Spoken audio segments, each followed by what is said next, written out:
La série télévisée The Virginian montrait aux téléspectateurs que le Far West n'était pas seulement synonyme de violence, mais aussi d'honneur, d'amitié et de loyauté. Pourtant, dans la réalité, la justice n'était pas toujours du côté des héros du film. Certains d'entre eux sont morts juste après le dîner.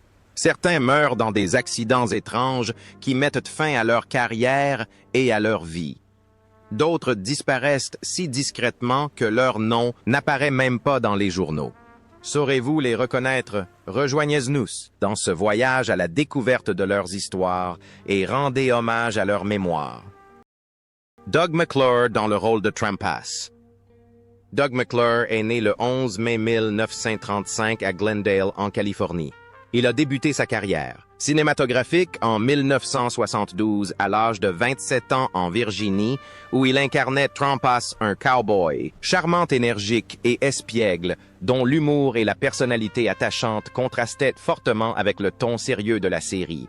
Son rôle devint l'un des plus populaires de la télévision occidentale et consolida son statut de star à l'époque. Cependant, sa vie personnelle fut une succession de bouleversements dont il ne se remit jamais complètement. Ses 5 mariages, avec Faye Brash, Barbara Luna Helen, Crane Diane Soldani et enfin Diane Fernberg, forgèrent l'image d'un homme constamment en quête de la stabilité qui lui faisait défaut. Le divorce l'a profondément marqué, d'autant plus qu'il peinait à concilier son rôle de père et son emploi du temps surchargé. La pression de la célébrité, les exigences physiques de l'écriture de scénarios et des cascades, ainsi que la transition des westerns aux films hollywoodiens l'ont rendu instable et agité. Malgré le succès de The Virginian et de The Land That Time Forgets, sa vie personnelle, loin des plateaux de tournage, a commencé à se dégrader. Le traumatisme émotionnel a engendré des habitudes qui ont peu à peu détruit sa vie. Le stress lié au tabagisme excessif, aux insomnies et à la précarité de l'emploi a fini par l'affaiblir.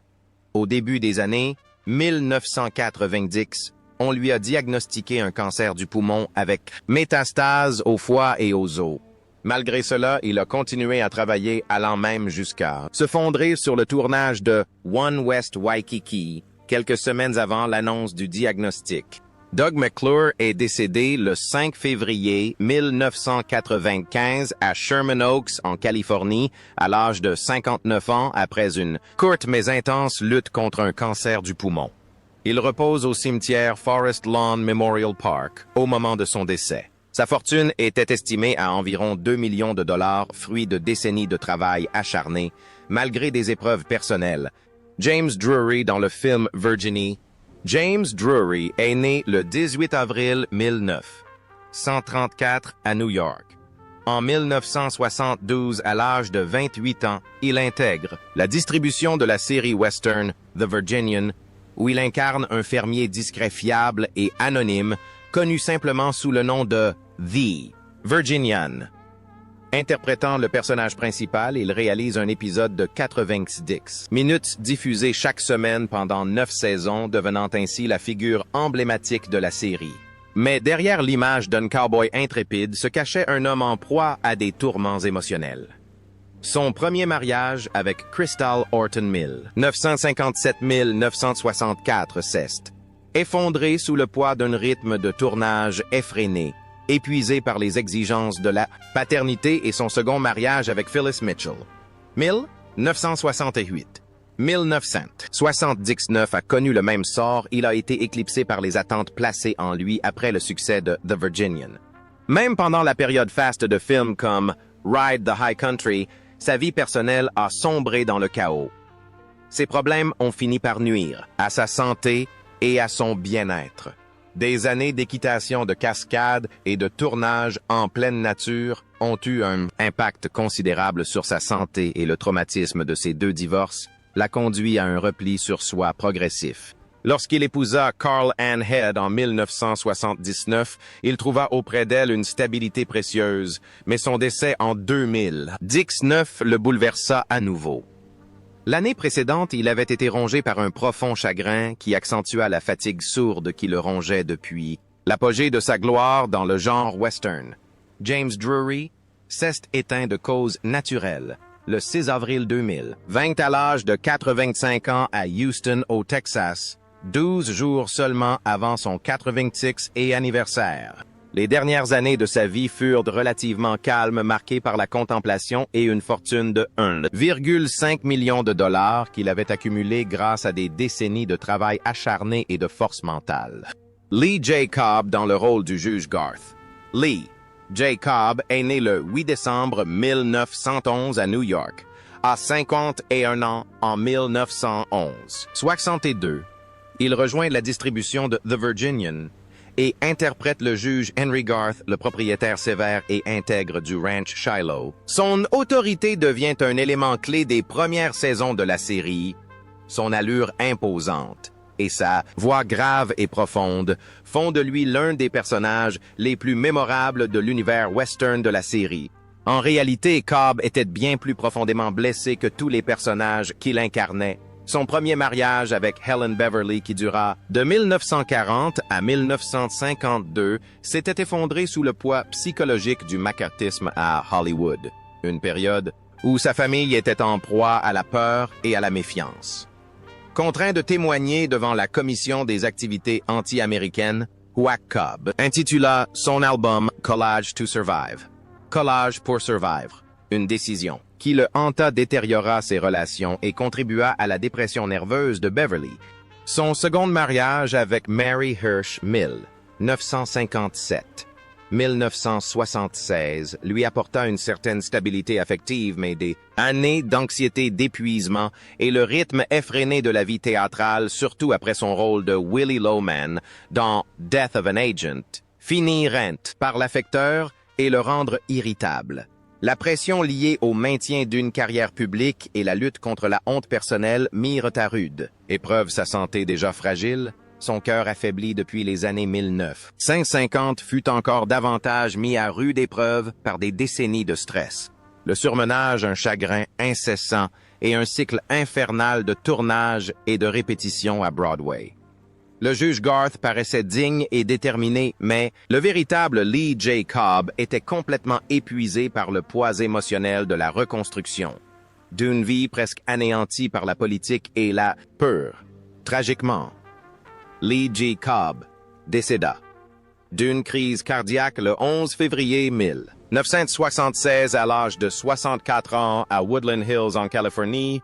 Il fut inhumé au cimetière Mount Sinai Memorial Park, dernière demeure d'un homme dont la vie fut loin d'être paisible. À sa mort, sa fortune était estimée à 2 millions de dollars, témoignant non pas de sa richesse, mais de ses efforts inlassables durant les années les plus sombres de Hollywood. Don Quine dans le rôle de Stacy Granger. Don Quine est né le 11 septembre 1938 à Fenville, dans le Michigan. À l'âge de 28 ans en 1966, il rejoint la distribution de The Virginian et interprète Stacy Granger, un jeune homme dynamique et déterminé au tempérament explosif et aux fortes ambitions qui insufflent une nouvelle vie au ranch Shiloh. Sa présence a apporté joie, conflit et profondeur émotionnelle aux dernières saisons de la série. Mais derrière son assurance apparente se cachait un homme souvent accablé par la vie qu'il avait choisie. Son mariage avec Judy Balaban en 1971 l'a toujours empêché de se sentir pleinement à l'aise dans un monde aux attentes et aux cercles sociaux élevés. Après plus de 25 ans de mariage, les emplois du temps surchargés, les longues journées de tournage et les exigences imprévisibles du monde du sport ont peu à peu érodé leur relation. Les tensions se sont accentuées lorsque Don a changé de carrière d'acteur à écrivain puis à promoteur d'un club de karaté professionnel. Même après leur divorce en 1996, les années d'épuisement ont laissé des traces profondes. Après avoir quitté Hollywood, Don a eu du mal à percer dans le monde professionnel. Bien que les films Peyton Place et The Virginian, lui, aient valu une reconnaissance nationale, les rôles d'acteurs sont rapidement devenus démodés. Sa nouvelle carrière d'écrivain et de promoteur sportif s'est finalement révélée très enrichissante. Installé à Las Cruces, au Nouveau-Mexique, il se consacra à l'écriture de romans et d'ouvrages d'autodéfense, redécouvrant le sens de la vie après des décennies d'une carrière tumultueuse. Aujourd'hui à 87 ans, Don Quine mène une vie paisible et simple, se consacrant exclusivement à l'écriture loin du chaos de ses années hollywoodiennes. Sa fortune est estimée à 1 million de dollars. Son héritage ne réside pas dans la célébrité, mais dans sa persévérance. Gary Clark dans le rôle de Steve Hill. Gary Clark est né le 16 août 1933 à Los Angeles, en Californie. En 1972, à 29 ans, il intègre la distribution de The Virginian, où il incarne Steve Hill, un cowboy charmant et décontracté dont l'amitié avec les clochards marque la première saison de la série. Son énergie juvénile et son humour communicatif font de lui un favori instantané. En dehors du ranch Shiloh, cependant, la vie personnelle de Clark est plus complexe qu'il n'y paraît. Son premier mariage avec Marilyn L. Knudsen débuta alors qu'il était encore adolescent. En 3 ans, ils eurent 3 enfants, Jeff Dennis et David, un fardeau financier considérable pour un jeune homme qui tentait encore de se faire un nom.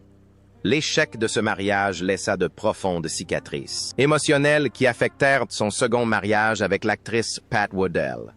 Un divorce lui causa de nouvelles souffrances avant qu'il ne trouve enfin une stabilité professionnelle auprès de Jareen Beatty en 1941. Cependant, son renvoi de la série The Virginian après la 3e saison fut un coup dur.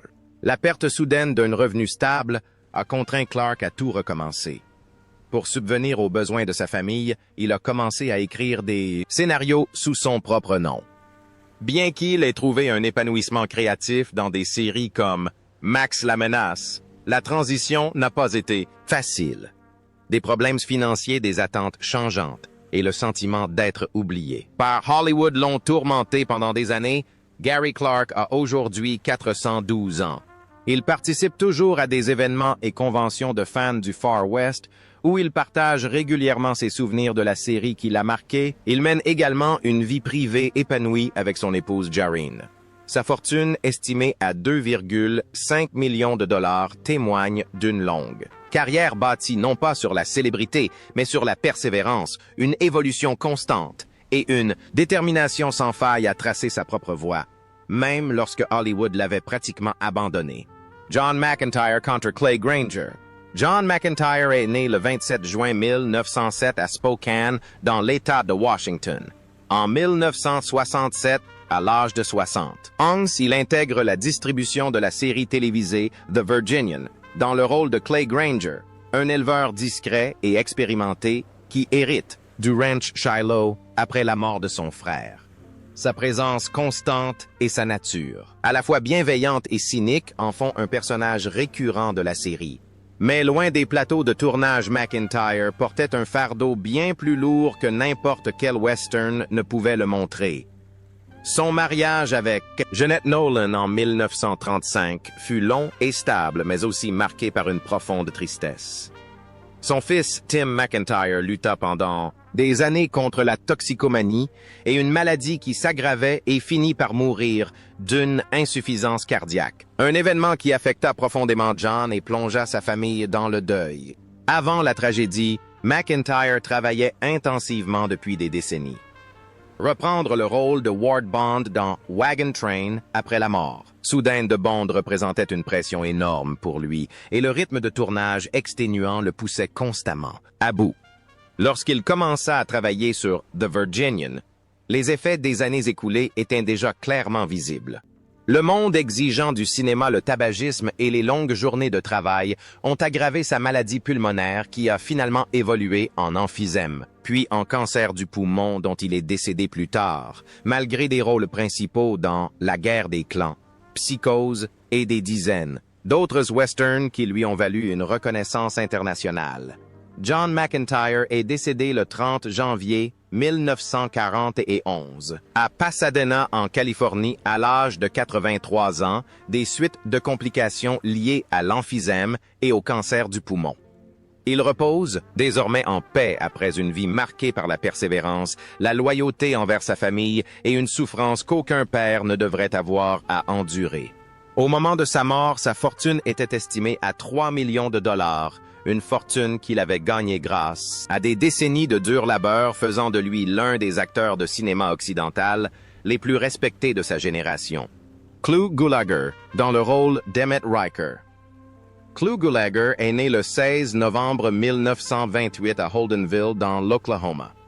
En 1963, à l'âge de 35 ans, il rejoint la distribution de The Virginian et interprète le rôle du shérif adjoint. Emmett Riker, un policier brillant et perspicace dont la volonté et la détermination sans faille apportent une nouvelle dimension à la série. Sa présence a considérablement enrichi le style de la série au milieu de la saison. Cependant, derrière son apparence rude se cachait un combat intérieur de toute une vie. Son mariage avec Miriam Byrd. Nethery, qui dura de 1952 à 2003, fut long et heureux, mais le couple traversa des moments difficiles lorsque la santé de Miriam se détériora et qu'elle finit par mourir d'une tumeur au cerveau. Cette perte le bouleversa profondément, laissant un vide qui le hanta durant les dernières années de sa vie. Les difficultés financières ne firent qu'aggraver les choses. Le passage des westerns à la télévision puis aux films indépendants l'entraîna dans une spirale de projets à petit budget de réalisation simple et d'une incertitude constante. Malgré le succès critique de films comme The Big Man et The Last Cinema, l'instabilité du monde du cinéma continuait de le tourmenter, engendrant une angoisse sourde qui le rongeait au quotidien. Le temps n'allégea pas son fardeau. Une grave lésion de la moelle épinière limita sa mobilité et l'épuisement dû à des décennies de travail acharné finit par avoir raison de sa santé. Il continua à travailler apparaissant dans des films d'horreur, collaborant avec ses enfants et même coécrivant le scénario de Once Upon a Time in Hollywood de Quentin Tarantino. Cependant, sa santé continua de se détériorer. Malheureusement, Clu Gulager s'est éteint de cause naturelle. À Los Angeles, le 5 août 2022, à l'âge de 43 ans, après une longue vie de créativité et de souffrance silencieuse, il a passé ses dernières années entouré de sa famille, notamment de son fils John, chez qui il est décédé. Au moment de sa mort, sa fortune était estimée à 10 millions de dollars amassés au fil de décennies de carrière, comme acteur et réalisateur. Preuve que l'âge ne l'avait pas réduit au silence. Charles Bickford a également interprété le rôle de John Granger. Charles Bickford est né le 1er janvier 1814 à Cambridge, dans le Massachusetts. En 1966, à 75 ans, il intègre la distribution de The Virginian, incarnant John Granger, un fermier de Shiloh, rude et déterminé, dont la présence insuffle une nouvelle énergie à la série bien qu'arrivée. Relativement tard, sa voix puissante et son regard perçant font de lui une figure incontournable du western télévisé. Mais derrière cette apparence rude se cachent des blessures émotionnelles profondes qui l'ont marqué toute sa vie. Son mariage avec Beatrice Loring, qui débuta en 1916, fut long et heureux. Mais après la terrible attaque de Lyon de 1935 qui le laissa paralysé, souffrant de douleurs chroniques et souvent imprévisibles, il endura des décennies de stress. Ce traumatisme changea non seulement son corps, mais aussi l'atmosphère de son foyer, transformant le quotidien en une lutte contre la peur, l'épuisement et la rage, qui finirent par miner les forces de sa femme jusqu'à sa mort en 1900. 50 bien avant de son arrivée à Hollywood, il avait déjà traversé des épreuves inimaginables. Un garçon de 9 ans a été jugé et acquitté du meurtre d'un conducteur de tramway qui avait auparavant tué son chien. Sa carrière a également subi un coup dur. L'attaque du lion a anéanti son statut de superstar et lui a coûté un contrat cinématographique lucratif. Des années de conflits avec la direction lui avaient valu une réputation d'homme difficile, lorsqu'il accepta enfin des seconds rôles et reçut une nomination aux Oscars pour une chanson qu'il avait écrite pour le film Bernadette et Johnny Belinda. Sa santé était déjà déclinante. Une crise cardiaque en 1975 l'affaiblit davantage, le contraignant à poursuivre le tournage de The Virginian malgré la douleur. Charles Bickford est malheureusement décédé le 9 novembre 1967 à l'âge de 76 ans après une longue hospitalisation pour pneumonie et septicémie sévère. Sa fortune amassée au cours de 6 décennies de travail acharné et incessant était estimée à 8 millions de dollars à sa mort. Sarah Lane dans le rôle d'Elizabeth Granger. Sarah Lane est née le 12 mars 1949 à New York. À 17 ans, elle intègre la distribution de la série télévisée The Virginian, 1966, où elle incarne Elizabeth Granger, une jeune femme douce et intelligente du ranch Shiloh, dont l'innocence adoucit la rudesse du Far West. Son amour inné des chevaux et son charme naturel font d'elle l'une des visages inoubliables de cette série à succès. Pourtant, derrière cette façade charmante se cache une vie privée tourmentée. Son mariage avec John Scott était solide, mais le chemin pour y parvenir n'avait pas été facile. Ensemble, ils ont créé un vignoble, un rêve qui exigeait bien plus d'argent, d'efforts et d'engagement émotionnel que ce qu'Hollywood pouvait offrir. La transition de Virginia au monde du spectacle n'avait rien de glamour. Elle impliquait plutôt des sacrifices. Tandis que ses amis la courtisaient pour la célébrité, Sarah luttait contre un manque de confiance en elle, l'insécurité financière et les difficultés liées à l'éducation des enfants tout en apprenant avec son mari un tout nouveau métier.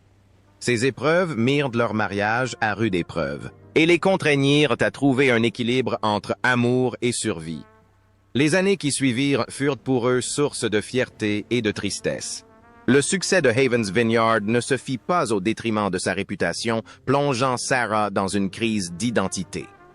L'actrice qui avait pris sa retraite au sommet de sa gloire doutait que le monde se souvienne encore d'elle, jusqu'à ce qu'elle tombe soudainement malade. Elle a lutté contre un cancer du sein pendant 6 ans, une maladie qui l'a profondément marquée elle et sa famille, et qui a contraint son mari et ses enfants à assumer la douloureuse tâche de prendre soin d'elle. Sarah Lane s'est éteinte le 3 mars 2023 à son domicile, de Napa, en Californie. 9 jours seulement avant son 74e anniversaire, elle avait 73 ans et était entourée de la famille qu'elle avait si courageusement protégée. La fortune de sa fille est estimée à 1 million de dollars américains et elle mène une vie simple mais courageuse. Roberta Shore, dans le rôle de Betsy Garth.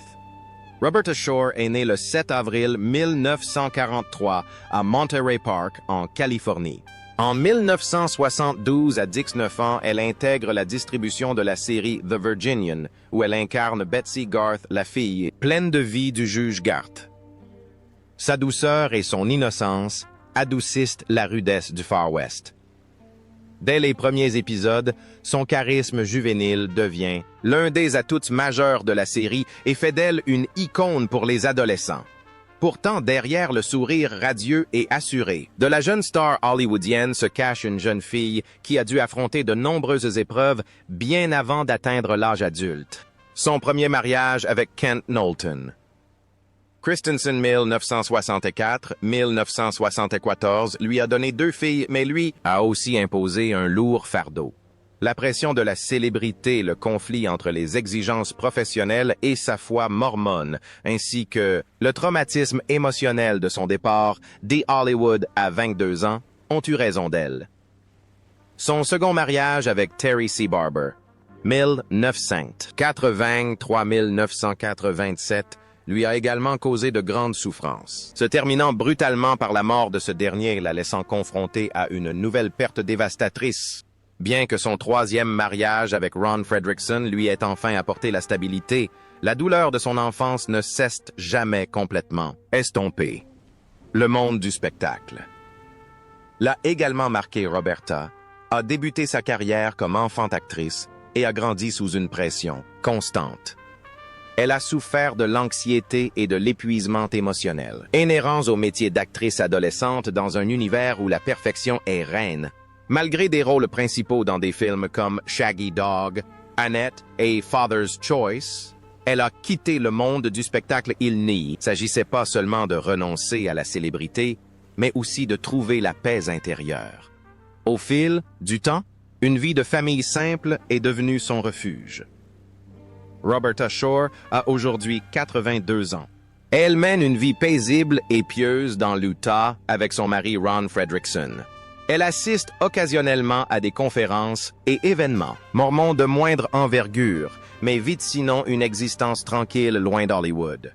Sa fortune est estimée à 3 millions de dollars, qu'elle a accumulé grâce à une carrière prometteuse, une gestion financière rigoureuse et des décennies de vie familiale stable après sa retraite.